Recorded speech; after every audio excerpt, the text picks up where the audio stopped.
You're playing? Okay. You wanted to ask him about the crying scene? No, yeah, I'm curious as to how actors cry. I mean, it seems so real. I mean, how do you prepare yourself when you go to work and you know you have to find out that your daughter died or something? You know, how do you do that? And do you really cry? Yes, that's me. There's essentially three ways of doing this. The first way is you do like the pretend cry, Yeah. no tears come out. Second way is that you have a substance put in your eyes that makes them tear. And that in itself is, it's okay. I mean, you have tears. Yeah. And the third way is that you spend a lot of time working on the script and you really find some way of appreciating the gravity. I mean, I had scenes yesterday when I did this. It happened very often, but as it happens, I had them yesterday. And they were set in a particular set that had not been used before. I'd never seen it before. And the set itself was something that immediately conveyed the gravity of the situation. And the way I worked with that is I worked with the directors and the guys. I didn't see the stuff, so I walked onto it the first time. I didn't. I knew that I had to walk to a certain place and do something, and that would be where I'd stay. And I never repeated it. I never said a word to the other actor I was working with. Then we didn't run a line. Nothing. Wow. And then I went upstairs and sat in a room for about 45 minutes going through a number of different exercises that you do to put yourself right on the brink emotionally. And then I walked into this room and all that work you've done underneath, then you walk into the situation and it just comes through. Wow. Two scenes that all I was doing was trying not to cry. And I was really trying not to cry because I was really Wow. And it takes a lot of preparation. And then before you get to that, you have, hours spent, days, working and acting workshops and coaching. And it's not, for some people, very few men, just the doctor. Some women will just be able to cry. Their emotions must not self-sufficient. Men not so much. It's a process, and it is not easy. And then when you finish work, you don't feel great for a little bit afterwards. I mean, when Grace told me, I feel like shit for about a day. Yeah, that's the one question I always wanted to ask you. Have you ever watched that scene? I know you said you don't watch your stuff, but it was so good. I feel bad that you have not seen it. It's so. Is that the scene in the morgue? Yeah, the scene where Sammy told you that you were Grace's father. No, I still haven't seen it. It really, you should treat yourself because it is something amazing.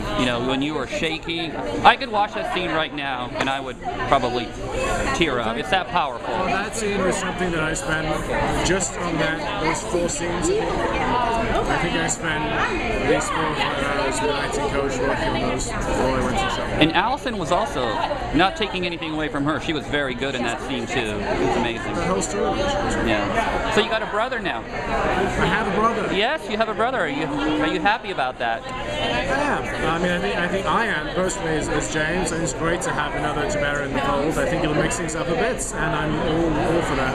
That's it. I think it'll make the storyline interesting. I think that there will, I'm sure, be teething problems in terms of him integrating himself into the family. Yeah.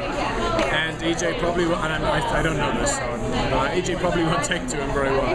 No. And that in itself could find a very interesting story. So I'm very happy. It's nice. It's good. I think to shake things up a bit. Yeah. Well, they were just giving us the signal, but we'll see. Go ahead. One more question. It's really a treat to get to talk to you. Are you aware of the other storylines? Do you watch? No, so you don't need that to prepare for what you're doing? I purposely do not watch anything that I'm not into. And I don't read any of the other actors' lines. When I read the scripts, I don't pay any attention to what they're doing. Because unless my character knows about it, I don't need to know about it. Is that part of the method acting? Sorry to interrupt. Is that part of the method acting system? Just well, I don't know if it's necessarily part of the method acting system, but it just works for me. I find if if I know what somebody's character is like, then I meet them, I have prejudice involuntary. You can't not, you know. Whereas if I haven't read about them, I don't know their storyline, and I meet them, I react to only what I have in front of me. And I feel that it makes I would like to think that it makes the character more believable. It makes that relationship more spontaneous, more interesting. Well, it works. It's working. Yeah. As a viewer, I would say. Yeah.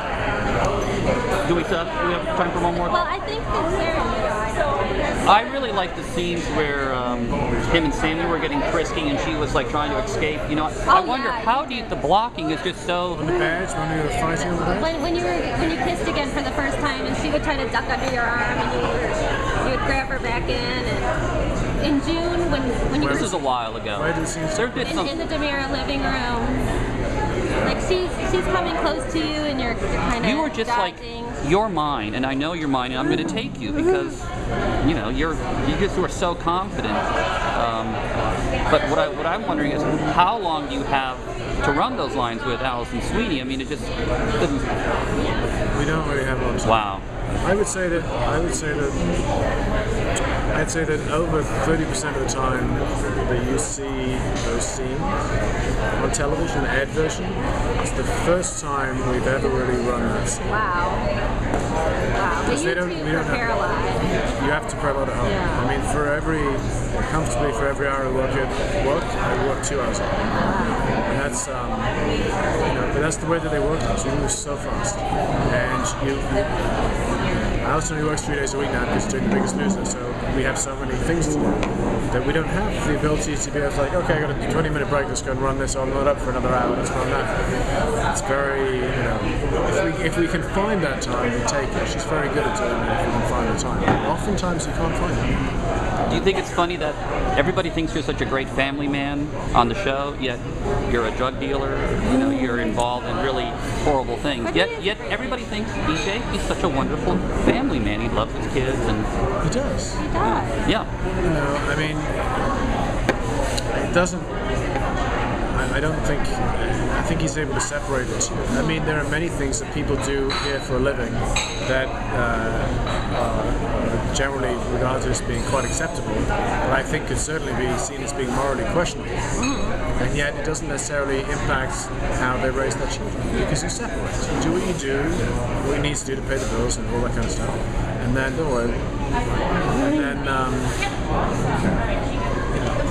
I think raising a child is based upon instincts that you don't need to have. Running business, different things, different tools for different things. Yep. Anyway. Well, thank you for your time. We really enjoyed it. I know, it was very nice to Thank you, James. Thank you.